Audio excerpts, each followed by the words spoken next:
Belyn aksies met barmhartigheid. So floreer 'n mens meer.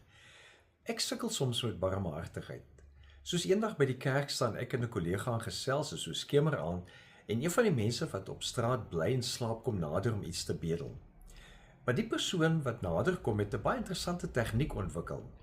Jy onthou dalk dat ons as mans geneig was om mekaar met die hand te groet hier, veral voor COVID-19 pandemie. Deesdae is dit 'n bietjie meer alweer, maar na dit wil niemand dit eintlik meer doen nie.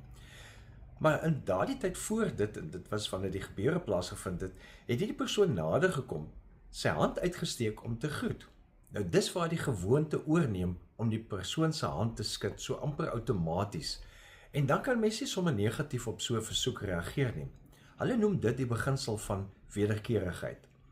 Evenwel, ek het net voor dit gesien hoe die persoon sy neus hard uitblaas in 'n stukkie tissue, want die tissue was te klein en van sy neusinhoud het in sy hand geland.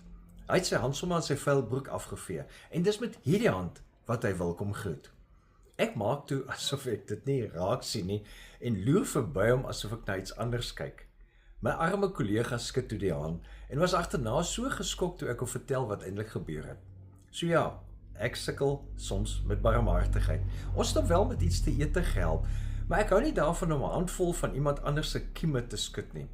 Ek sukkel nie met die idee van barmhartigheid nie. Ek glo in genade, ek bid dit, ek preek dit, ek probeer dit uitleef. Maar ek besef hoe vinnig ek eerder my eie veiligheid en gemak bo iemand anders se menswaardigheid kan kies.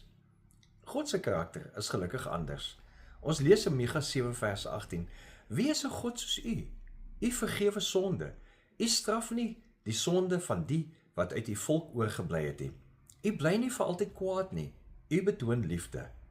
Nou as God ons so deur die lens van genade raak sien en hanteer, moet ons weer werk daaraan om ons menswaardigheid aan te vul met barmhartigheid en dit te versterk met liefde, met eer vir ander mense. So, kom ons probeer weer. Kom ons belyn ons aksies met barmhartigheid. Leef geïnspireerd.